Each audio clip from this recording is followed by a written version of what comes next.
Well, thank you for coming on. Of course. I'm happy Yeah. to do it. Yeah. So, Absolutely. we've had some interesting conversations. Some very interesting conversations Yeah. before. But, I mean, you I'm know, just glad it was not recorded when we did. no. Me too. I started this later. Yeah. So, Oh, yeah.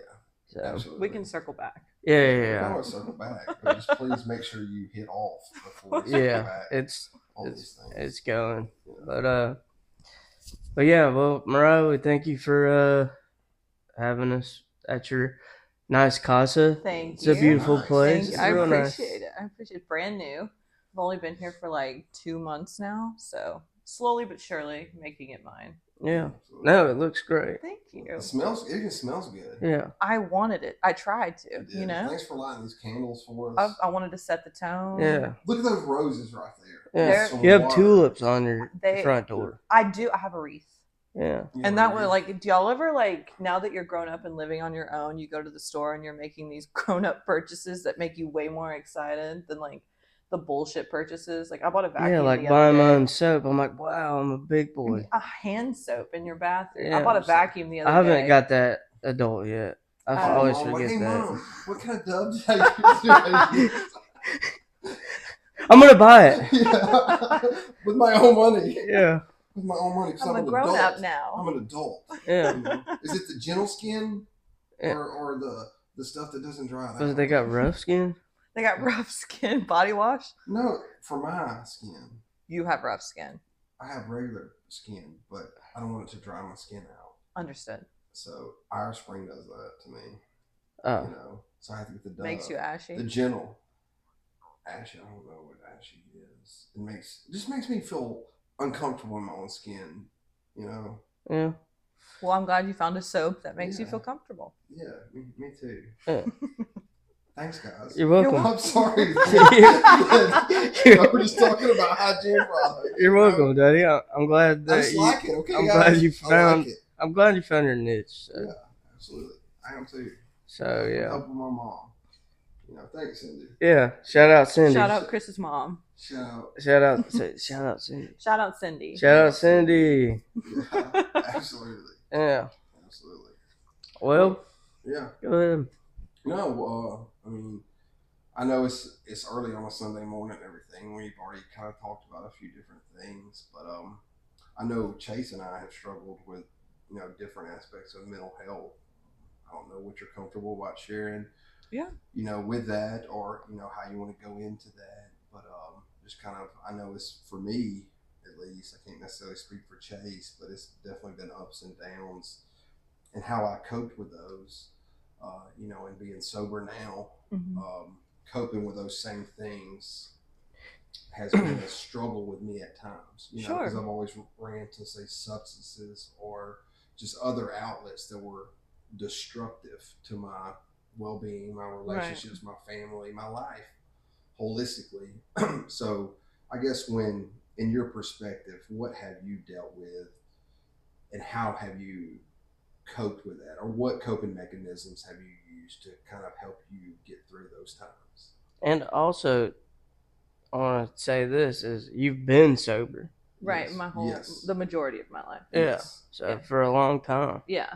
I've never really had a strong battle with like substance per se. Like, it's never been that. I think that ever since I was a little girl, my mom placed me in therapy because I had experienced sexual abuse at a young age. So I'm very well versed in therapy and talking, and it's been a great creative outlet. It's been a way for me to express myself and given me room to become more emotionally mature.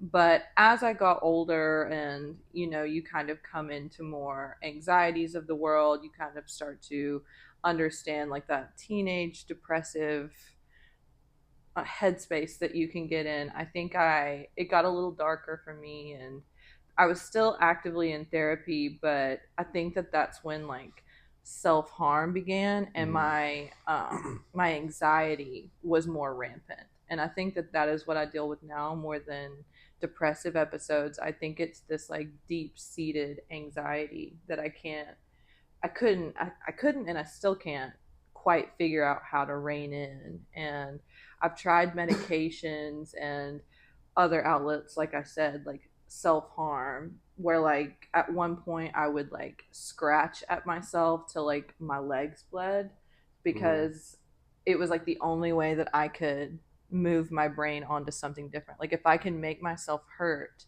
it'll take my mind That off. pain will be Right. It yes, redirects. It redirects. Yes, Absolutely. yes.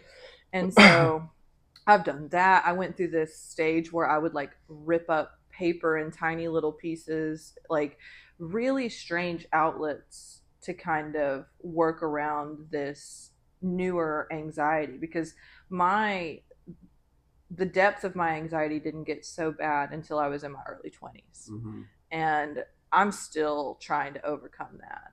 And so it has definitely been a journey.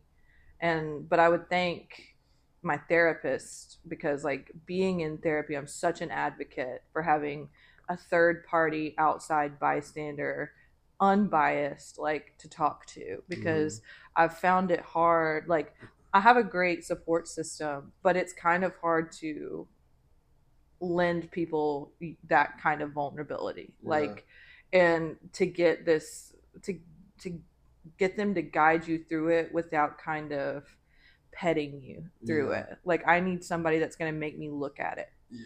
for like what it is. Almost force you Absolutely. into saying, hey, you don't have to, I can't deal with this. For Right. You. You're Absolutely. going to have to deal with these things. Yeah, absolutely. Put it on me to make the difference and make the choice and want to be different, because it's really easy to sink into it. And that's when my depressive episodes come. Like I won't leave one time I didn't leave my bed for like 2 weeks. Like because it feels so much bigger than me. And while it may not be, it's like very real in my mind and debilitating. So it's definitely been a journey. And I don't know if y'all have ever dealt with like anxiety to that level. I'm sure that y'all have dealt with something. Yeah, I mean, through my time, there was a point before I went into the program, like I really wouldn't leave my room. Like I isolated. I was drinking in my room by myself. I was like just in my head to like where, my story. I mean, I almost ended my own life. Right. It got that bad. Right. So it's like, so I understand where like, people get stuck in their head where they can't leave their bed. Like I really couldn't leave my room. Like I wouldn't go to work. Right. I quit my job at one point. Yeah. I kind of quit in my own way. I didn't say anything. So, I mean, but yeah, so it's, I've dealt with it, and it's like getting sober too, it's funny. Me and Chris always talk about intrusive thoughts. Right. So it's like, and I still do, it's like, man, like, but now I can kind of shake it off. Sure. So, I mean, like, I've got good friends and support system. So, like, like I tell Chris all the time, I can call him, even if I'm not like, I don't like blatantly say what's on my mind. Sure. It's just calling to talk to somebody. You just need to touch some grass. Yeah, have a laugh. We check. talk, laugh, and and it's like bring you back. Yeah, totally. And it's like, and maybe I don't even say anything to him. Right. If he's like, man, what's going on? Like, it's like conversations. Sure. But really, entirely, it's just to call somebody. To have someone be there for you. Yeah. Yank you out of it. Because you need that. Yeah. You need that. If you got one, you got two, whatever it is. So you gotta stay grounded. My mom is that person for me. I call my mom. Yeah. What about you? Man, just talking to Chase will vouch for this. Like sometimes I'll yell like a cuss word out. Sure. Because of the intrusive, like I just can't get something. Like you just out need of my to head, get it, like, and it's like that. Right. I have to just yell something out, or I'll be talking to myself, and I'm just trying to talk myself out of my head because I don't know. It's just like I guess this is how I view things, and whether it's right or wrong, this is how I cope with it. It's in my life. So dealing with, say, substance abuse. If I wanted to get high, call somebody, get outside of yourself. But I got to the point where I was wanting to get high every single day, and I would just call people. And I remember I had a sponsor at the time. He's like, Chris, look, bud, you're going to have to start figuring this out. He's like, you're going to have to start coming up stuff with in your brain or your behaviors or just whatever it is that, like, if somebody's not there, because I'm going to be honest with you, somebody's not always going to be there to answer the phone. Sure. You know, he's like, you're just going to have to start. And like you were saying, like people that were just like, look, dude, figure this out. Mm-hmm. And I'm not saying in that of a crass way or aggressive way, but I mean, he said it very gently. Yeah. He's like, you're just going to have to start figuring out. If you have to call me every single day because you want to freaking snort some dope, Chris, then you need to either go back into treatment. You need to seek more. Like, there's more work on your end that needs to do that I necessarily can't help you with. But it's just, I believe that when I dive deep enough in myself that I have the answers. It's just having the mental fortitude to really search in it for myself. Because at times it's scary. It's like I don't know what to do. Right. I feel that way. You know, it's like I have no idea even how to even tackle this. But like the more I sit there, you know, necessarily you can't always think your way out of something. So I'm just like, okay, well, I'm going to have to start. I've been doing this and it's not making it better. Well, I'm going to force myself into doing this because over time I have found that not that I have attained anything or, you know, I'm the best at it. But I'm like, okay, I need to start figuring these things out for myself. Right. And to take care, because my sobriety or my mental health, ultimately, I know we talk about going to psychiatrists, psychologists, going to meetings, talking with with other people who have similar struggles as you do. Is that I have to, at the end of the day, my mental health is my responsibility. Totally, absolutely, I agree. You know? And not that I'm against going to therapists, not that I'm against going to programs. I'm not saying that at all. But at the end of the day, it's you. You got to put the work in. It's on you. But you've been there, done that. Hard. It's hard work. It's uncomfortable. You're going to cry. It might increase your anxiety for a little while. But for me to get to that other side of, say, I don't know, anxiety or where my goals in life, it's the uncomfortability is going to be there anyway. Sure. So am I going to be uncomfortable this way, or am I going to be uncomfortable this way that's going to lead me nowhere? Mm-hmm. Or I can actually start incrementally changing how I cope with these, or who I hang out with, or what I talk about, because I can control those things. Yeah. I can control what y'all do, but I can control who I allow in my life, the things I say to people, the things I do with my body, the things I put in my body. Sure. You know, and ultimately, and I don't mean to talk for a second, y'all, but ultimately, when I say I've talked to so many counselors, therapists, psychiatrists, psychologists, the whole gamut of mental health professionals, doctors. At the end of the day, 90% of the problem's me. Yeah. And they only can give you certain things until I start doing these things myself and engaging in those things. That's the only way that's really helped me. Yep. But those are the things, is like people got to realize it is you, and those therapists and things, those are tools. Those are tools to help guide you, like you said. And I mean, and I think a lot of people need it, or at least try it, because you might figure out something about you or didn't even come up. It's like when we were in the program, the counselors, and we had two of them, but I would go to both of them just to get different insights. Sure. You get different perspectives. Yeah. So, you know, it's like I could talk, and then I figured out I could talk one this way and then another one this way. And they both gave me tools in different ways. And it was cool. And I was like, dang, I didn't even think about that, you know? And I don't really do anything now, but I've thought about it. I'm like, man, it really helped me out. And I'm not saying not to do these. No, things. I know. You know, there's definitely the more people the more perspectives you can add, you know, to your walk or life or whatever you want to deem that is definitely helpful in their tools. Yeah. But ultimately, for me, it's always me. You know, what I choose to do, how I choose to engage with those things. And of course, like I said, you're not perfect. You're going to make mistakes. you're not always going to feel like you have it together. But I'm saying is like, if I dealt with this smaller problem and I got through it, okay, now this bigger problem, if I can start dealing with it the same Right. way, then I might, I probably might, but I'll probably be able to get through that too. Yeah. And it's just those little kind of incremental stepping things that, because look, dude, you can ask Chase, bud. I was rough when I came in the program, rough, and I honestly, like looking ahead, I was like, dude, I do not even know how to live sober anymore. I don't know how to brush my teeth not sober. I don't know how to take a shower not sober. I don't even know how to talk to people not sober or being sober. And it's just like we'll go out in public and stuff. I'm like, I don't even know how to what do people do? Like I feel so awkward standing there in a room. I'm like, what do I do? How do I talk to these people? Like, do I just say hey or just like overthink it, like overanalyze it? Because I do the same thing. You had alcohol or drugs to buffer that. I didn't care at all, and I would say just crazy things to these people. But now it's just like, but having people around. But you know what? Yeah, it's not. 90% of the population does this every single day. Yeah. And it's I don't have to be a certain way. You know what I mean?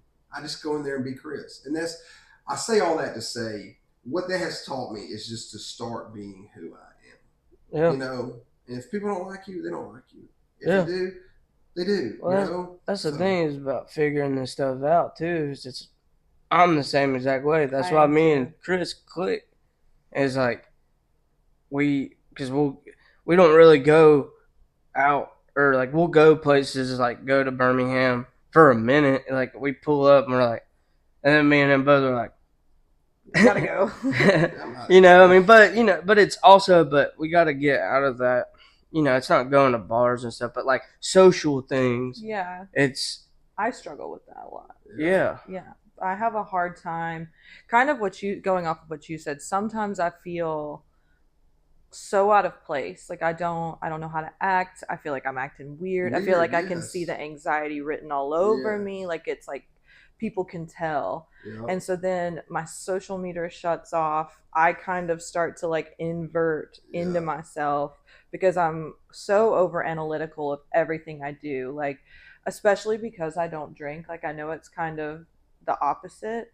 But I mean, like the judgment I feel from some people, or like the pushing it on me and like telling me that it would make things feel better. And then I'm second guessing myself, and I'm like, am I weird because I'm not drinking? Like, would I fit in better? Would I feel better? But it's never. It's the opposite. I think that's just fabricated in ourselves. Yeah, it's like super insecurity. Yeah, and that's okay. Of being insecure. Yeah. And I think that is a true testament. Like when we get out there and we actually talk to people I don't know. Sure. And it's like not necessarily it helps, but when I reflect back on that, I'm like, you know what? You weren't drunk. You wasn't high. Mm-hmm. And you actually were out and were social. Having a good time. Driving home, it's like I feel great. Yeah. Like I can go wherever I want to in this world. Like you know what I mean? Then that's where I feel better, I guess, about myself in those situations. Because when I can leave when I want, because this is an excuse. But whenever I was drinking and everything, and drinking and drugging, whatever you want to call it. Yeah. I mean, I would feel like I would miss something if I didn't leave. Like FOMO kind of. Yeah, at that point. Or I would be to the point, like I would literally stay and I would spend all my money. Right. Because in my imagination, I'm going to miss out on something. Yeah. Everybody else is here. All my friends are here. I felt a lot of freedom and the power to leave. Yes. I think that going out with with friends in the past, like I feel like trapped in a situation, like getting that, like missing out, like I should stay. I'm weird if I leave early, but now I'm gonna leave by 10 o'clock kind of girl. Like it's not worth expending energy on. Not to say that my friends aren't worth it, but just like if my peace is disrupted by the environment that I'm in, or like some people that I'm around, like it's better I go and have had a couple hours to enjoy my time and then cut it off when I start feeling that way. Yeah. You know what I mean? Well, that's like, especially learning what I'm learning now, because I am. It's kind of, for 15 years I was partying, So Yeah. it was like having this, like you said, the freedom of being able to just leave. Yeah. It's kind of cool. Like I get more and more in tune with it, because I'm like, every time I do, because and most, a lot of my friends, they understand. I mean, I think most of them, some of them are like, oh, stay a little longer, and I'm like, no, I gotta go, Yeah. and it's a good feeling to be able to. It's like, oh, I came, I saw, I conquered, I'm out. I'm Yeah. glad that you have the like willpower to do that now. Like that you've developed that want to do that. Yeah, I mean, I love seeing people. It's like I can show up for a minute, Yeah. and then Hi. peace out, Sure. instead of like overstaying. Well, the bar Like, don't close till 2. I got 4 more hours Yeah. to hammer. oh, nice! I got another $100. Yeah. That's gone in 30 minutes. Yeah. But no, it's crazy to the fact it's like that's what, and I feel like a lot of majority of the people do, because in the moment it feels great, Sure. but then the next day you're like, dang, The reflection. what did I do? Like, You feel so I don't guilty. know. I would go take. I'm not exaggerating. I'd feel so guilty and so bad the night before. Even though I took a shower the night before, I would just be in my head so much. I'd go and like take a shower to feel like I'm washing all these bad things off of me, and I'm clean as a whistle. Bless it. I'm just like, oh gosh, dude, what did I Get do? it off of me. Get it off of me. So I go take a shower. Huddled up in the corner, like, I'm like, "Oh, I just Like gotta 5 take a Hail shower." Marys in the Yeah, shower. I'd have to do about 5,000 of them. yeah, Like, God, what did you say to those people, Chris? yeah. Can't believe. I do that like just for peace. I'm like an oversharer when I get nervous, so I'll just like bleh, like just sharing the most like trauma dumping shit on people that I don't know, and the next morning I don't even drink, and I'll wake up and I'll be like, "What have you done? Tell Oh those my people god!" It's like I can do this sober, like, yeah. Oh, it's so bad. So I know I it's was random me. stranger when I was 15. I shit my pants. I like- Why would you say What? that? You Chris? didn't need to know that. They didn't need to know that. Like, Chris. okay. Like, all right, man. You- I'll do that too, man. Like I know in conversations, it's like I don't know. Sometimes I don't know how to make small talk because Same. being in. I guess what I do in sales is like I talk a lot, but it's about something. You know what I mean? It's like Sure. you're there. It's not like we're just hanging out. And it's just like, oh yeah, you like to paint pictures? What? I just don't know what to. Do I you? do you? It's like sometimes I don't know what what. Yeah, to say, yeah. you You're know? like kind of searching for the Yeah. and just come up with anything, lob it out Yeah, there, see I'm if just it like, lands. hey, do you turn doorknobs when you open the door? What is your favorite kind of cheese? Yeah, Like, yeah. Stuff like that. This person's looking What? at you like cheddar, like, but I know it. I know how you feel. Yeah. I was gonna kind of switch gears a little bit here. Sure. So, I know you talked a little bit like anxiety and stuff. Yeah. Have you? I guess what I'm trying to ask is, do you know the source of that anxiety? Like, where does that come from, or is it just a generalized, like you're just anxious about everything? Like, is it fear? Is it you don't know what to do? I mean, again, I don't know. Do you know the source of what that is? I think I have different places where it comes from. I think that so one thing, which is gonna sound really odd, but like I'm an emetophobic. So I have like a clinical fear of vomit.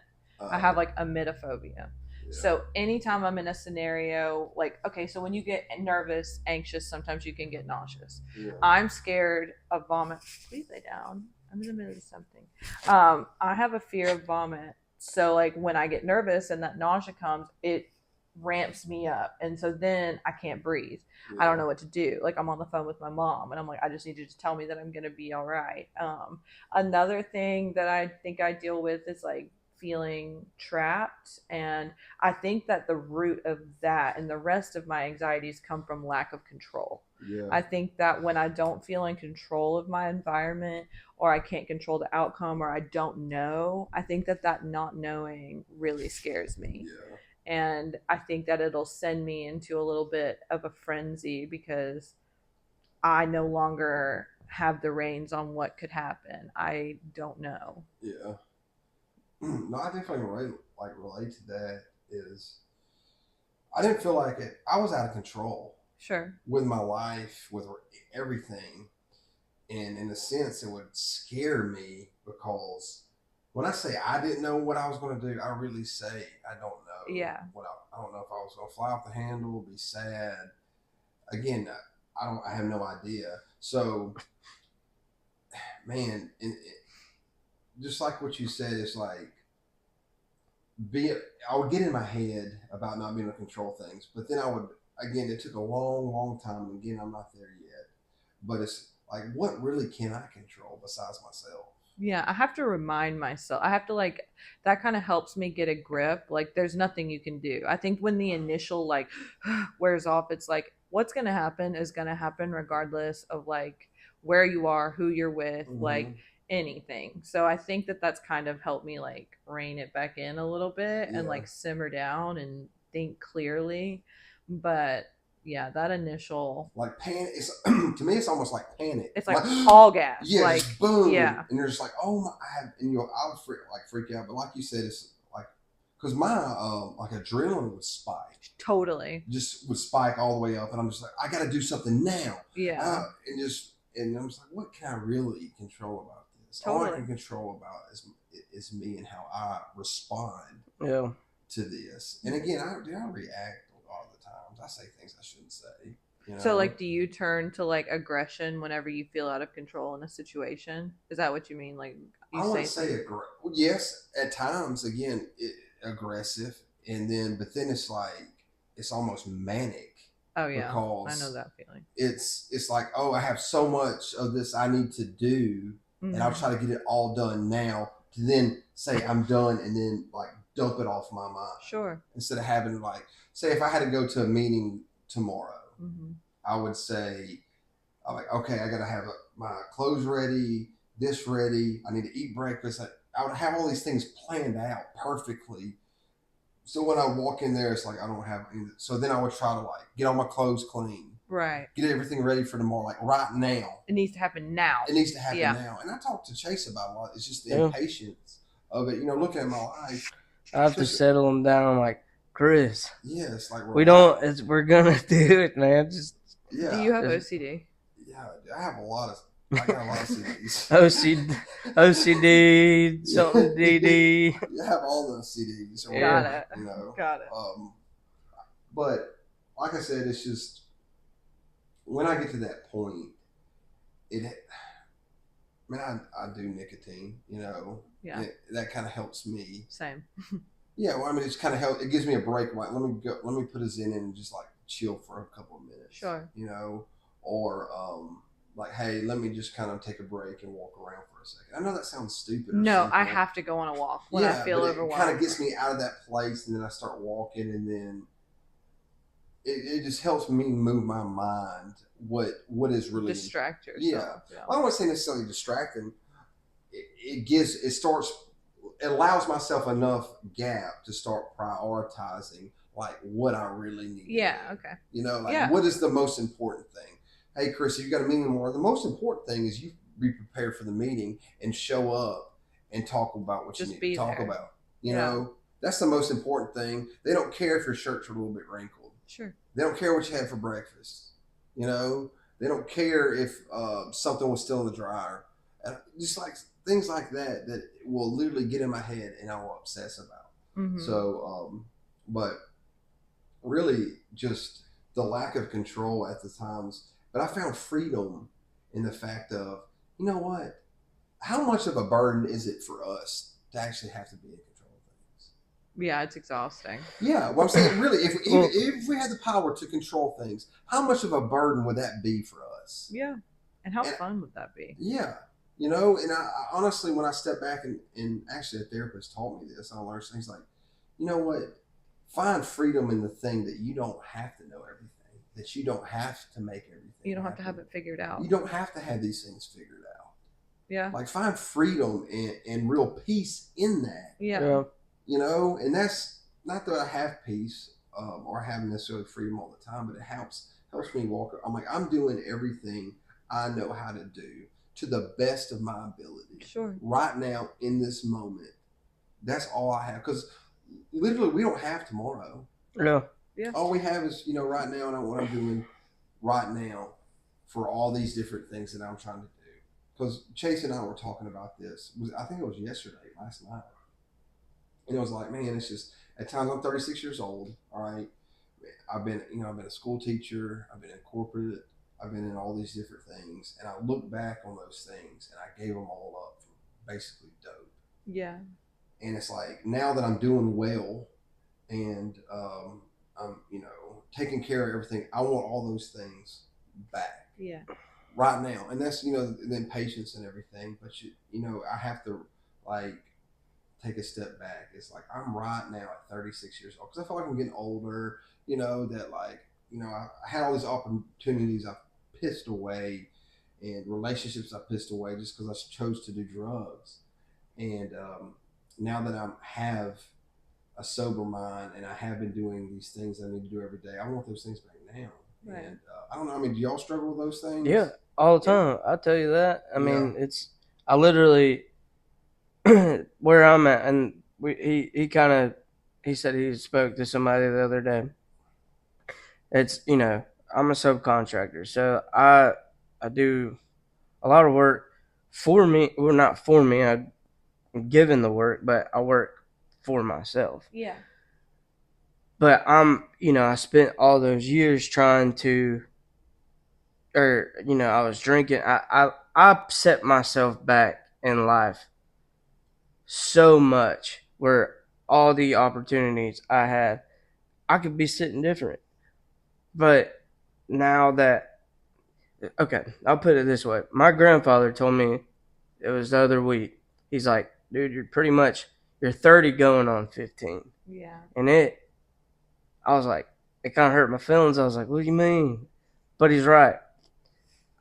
I am figuring all these things out. I mean, I'm more suitable than some, thank God, because I have the work I'm in. I'm good at my work. Sure. I'm getting better at my work. But Mhm. I took so long in life to figure that out that I have to kind of restart. Right. Yeah. There's some things I'm not ashamed to like when we were talking about soaps and stuff, like buying those things. I'm serious. Yeah.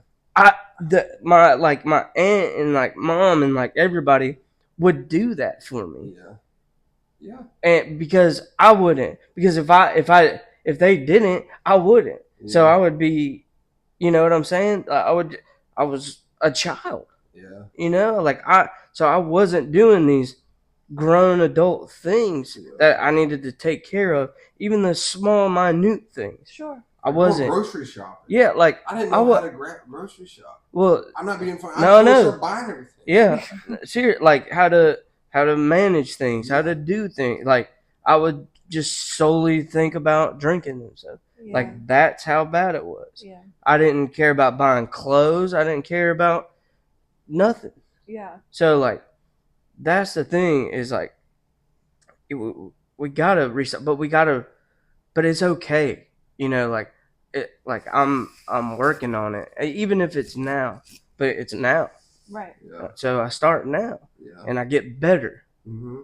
And so that's all where I'm at. And this point in my life is where I can't let people, or I don't care what people think, Yeah. or how, I might be a little bit behind from some people, whatever, but I'm getting better. Yeah. And I know I'm getting better. And I know I'm doing things to make myself better, Yeah.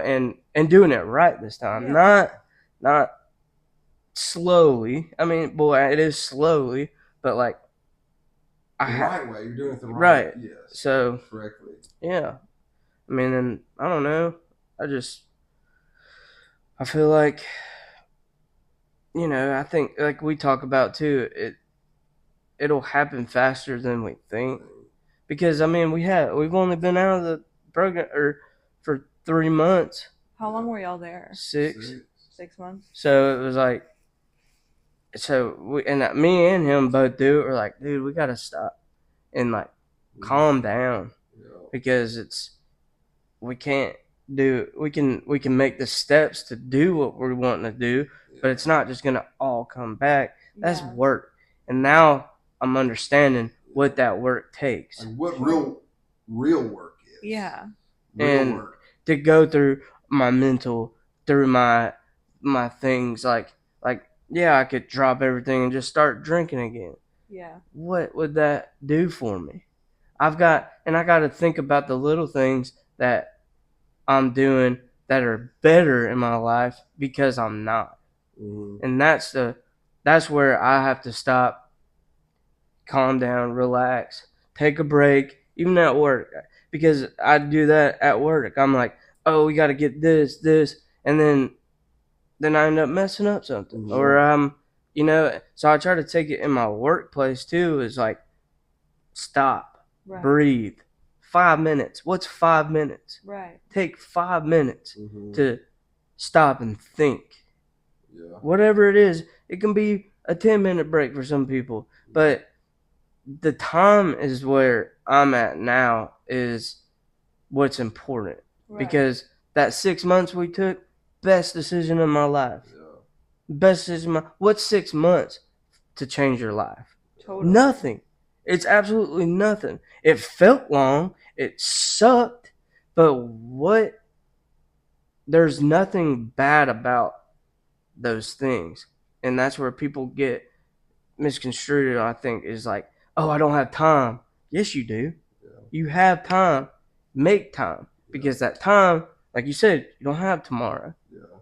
But you can start today. That's what we always talk about. Is you start today. So don't think about time. Take that.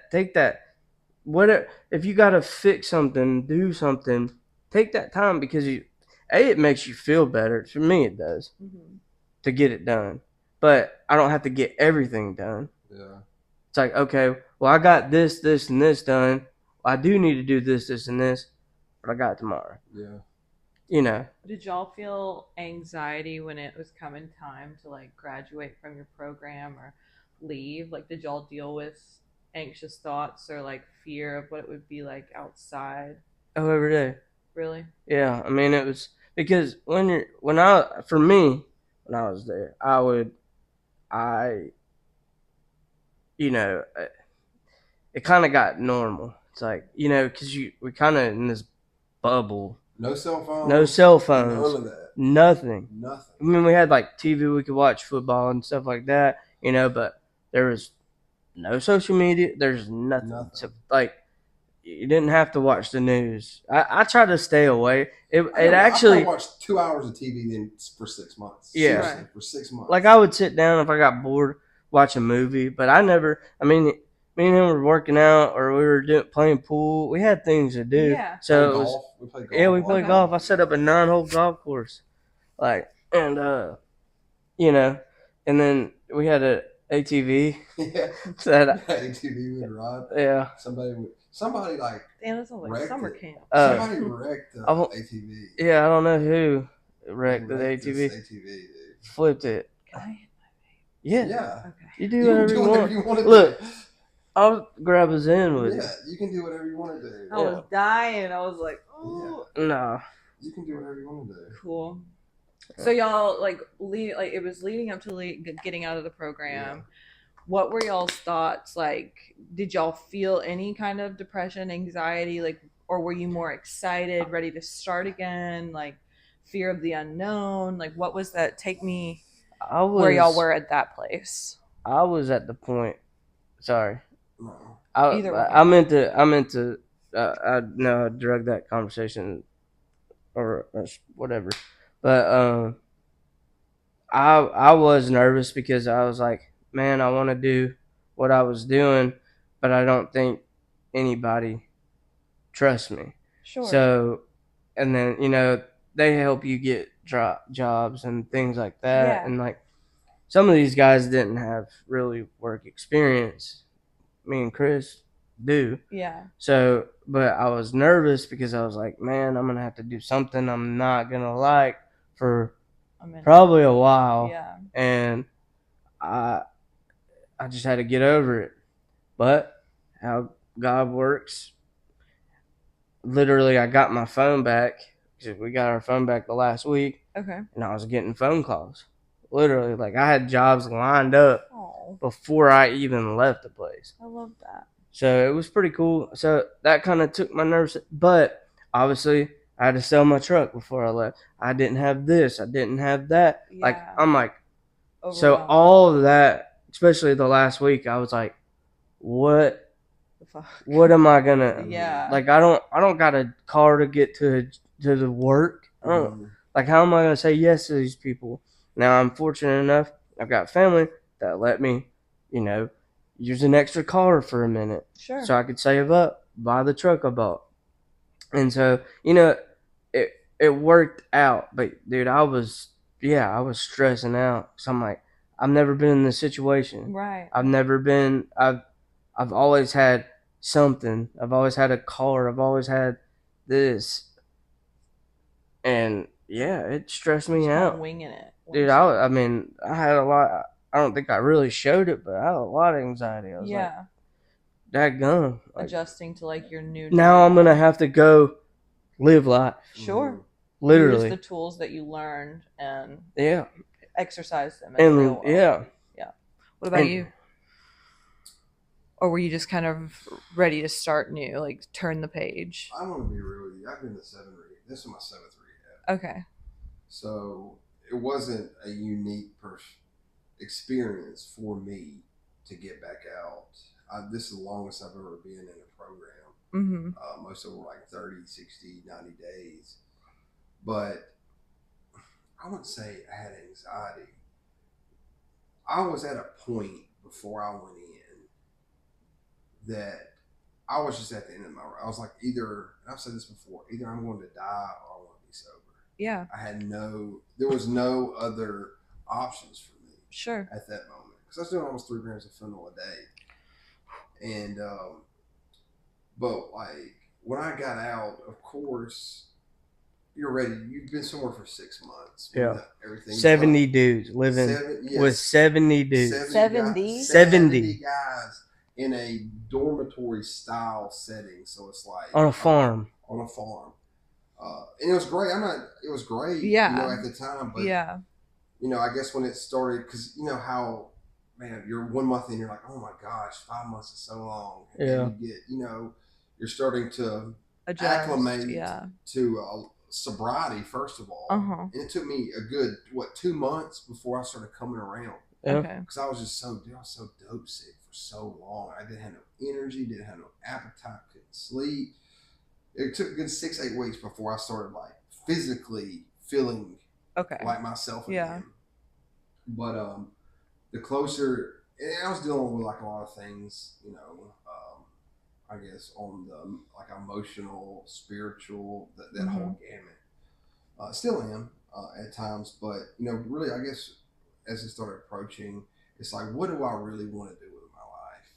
And now, I guess I wouldn't say that it gave me anxiety, but it's like I know what I've been doing and what I'm good at, but like I didn't know how to do these things without substances. Yeah. I've been in sales for 10 plus years. Right. And I had stints of 18 months, almost 2 years of sobriety, but I was never like sober minded. If that makes sense.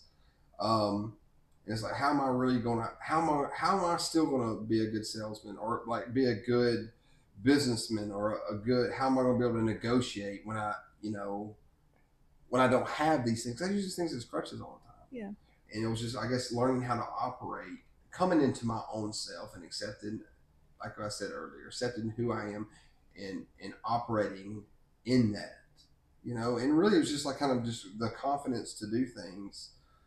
We call it raw dogging. Yeah. You know, just Raw kind of dogging life. you just kind of raw dogging. Yeah. Like, hey, I don't have the answers. Mhm. I don't know exactly what I'm going to say, but here's the idea. This is what we want. This is the goal we want. This is the purpose we want, and we're willing to do whatever that takes. Sure, that makes sense. Whatever that is. Again, we don't have it figured out. This is just the ideas and everything, but this is where we want to go. This is what we're trying to do. How do we need to make that happen? Yeah. And that's what I kind of had to do with my life. This is where I want to be. This is where I want to go, and this is what I'm trying to do. So whatever life that is, to do that, you know. And look, I enjoy talking with people. I enjoy. This is Yeah. This is our social gathering. Yeah, this is how we talk. This is literally. how we talk to people. You know? To get out. And honestly, I know we have you here, and we're thankful we own it. But man, this is just as much for me and Chase as it is for anybody else. Yeah. You know, to get down here and just talk about these things. But you know, I mean, hopefully one day this will take off, and because this is, if we're talking about where I want to do, I would love to do this. You know, travel and kind of do these. You know, that's our ultimate goal. Yeah. You know? And having people that don't necessarily deal with addiction, but on the flip side of the coin of the mental health, I think they'll gain the different perspective, because 90% of the population is not a drug addict, right? Right. And so we can't relate to, you know, I mean, we can relate, but, you know, like on an addictive sense. Sure. Right. But I think that, like, you being on and then you sharing these things will shed light to people like, oh, I don't do drugs. Well, it'll open up a new audience. Yes, exactly. And or they'll be able to relate to that more. Yeah. And, especially you being a female, like, this is male. It's, we're male perspective. We say it's a rare thing. Yeah. So, like, especially two guys coming, you know, because we've had other females on that pour their heart out. Yeah. I mean, and, you know, so we're trying to come with this perspective of it's okay. You can't just talk to everybody. Yeah. But, like, it doesn't have to be a rare thing to share. Yeah. You know, it's like, even if it's, and like as a male perspective too, it helps us because it opens our eyes to, like, to see things like that. Yeah. You know, it's like to understand. Yeah. Because you have to understand people, because everybody goes through stuff differently. And I was going to ask you too, just kind of switch it up real quick. Like, so you told us talking before, like, with your, like, panic attacks. Yeah. What, like, triggers those, do you think? I think I have multiple different kinds of triggers that can send me kind of into a tailspin. More often than not, like crowded spaces. Mm-hmm. I don't do well in spaces like that where, like, my senses get overwhelmed, like loud noises, or if I'm in a space where I can hear everyone's conversation, like I can't concentrate. My train of thought is just like going haywire. I can't get my bearings, and then it'll send me, like, it'll slowly start to ramp up where, like, I'll just, like, sometimes I'll have to, like, grab my head and, like, I can't think. I have to get outside. I have to get somewhere where it's silent, and, like, so that's a huge trigger for me. Or, like, feeling trapped. And y'all were talking about, like, limitations on what you can do and time you've missed and things you haven't been able to try or do yet. I feel that way a lot. I think I feel like my anxiety hinders me from doing a lot of different things. Like, I'm terrified to get on a plane, not because I'm scared of heights or because I'm gonna die. Like, my claustrophobia, being stuck in that aircraft, really hinders me from being able to see all the things I want to see and, like, go do things. And it's something that I know I can work through, and I know that I will, because my want and desire to try things and be places and go is greater than the fear I have for it. But sometimes it feels all consuming. Like, it feels like the only thing I can concentrate on. It feels bigger than me. Like, thinking about not being able to get off the plane or, like, get out of the, like, for about 2 years of my life, even still to this day, sometimes I can't drive on the interstate. I now don't know where that came from. I don't know, but I started, like, like suffocating in my car. Like I can't get out of my car. Like I'm going 70 miles an hour. If I do pull over, I'm on the side of the road where other people are going 70 miles an hour. I have to get off. So I would take back roads everywhere I went because I was like, I had psychosomatically told myself that the interstate wasn't safe. Like things like that. And it really has stolen a lot from me.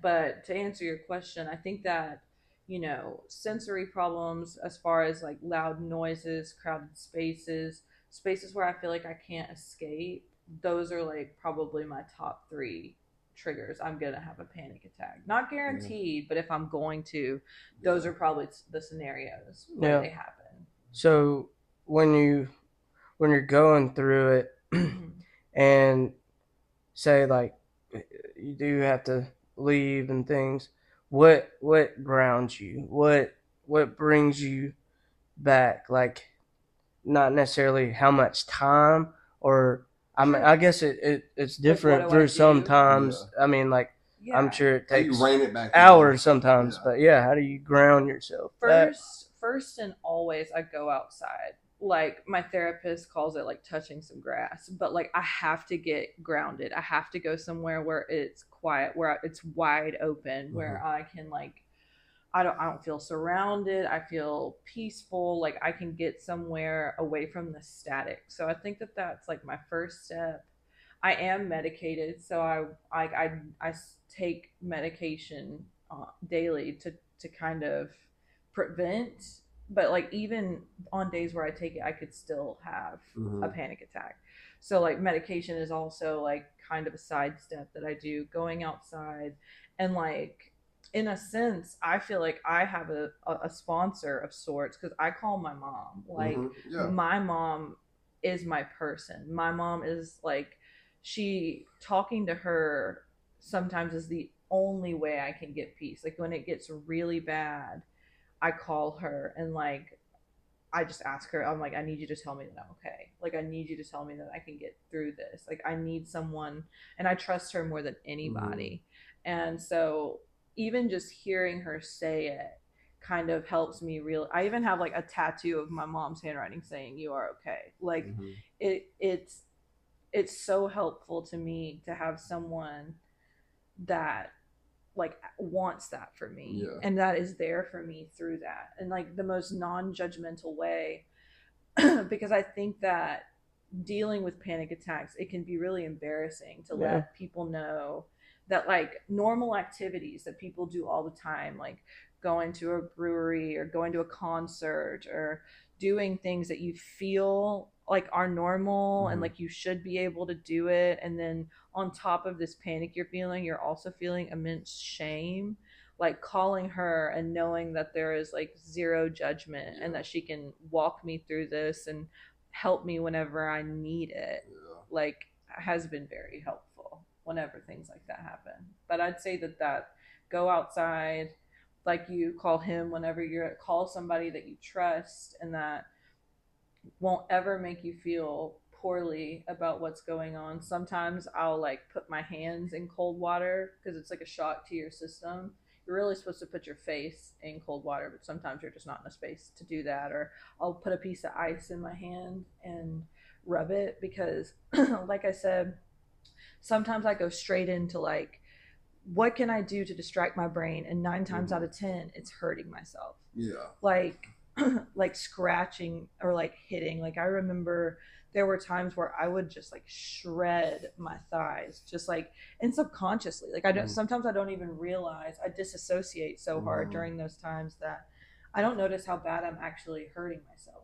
Or like I'll grab my shoulder and just shred it. Like, and before I know it, it looks like I got into a fight with a cat. Like it, and I don't want to do that. So I'm trying to find ways to kind of like the ice in my hands to keep my hands busy, to keep my mind distracted, like things of that nature that are a lot more productive than counterproductive, like hurting myself, you know, because then it's like you have to see what it was, and I think that also can breed shame. Yeah. That you've now not only have you had this panic attack, but you've hurt yourself in the process of it. Yeah.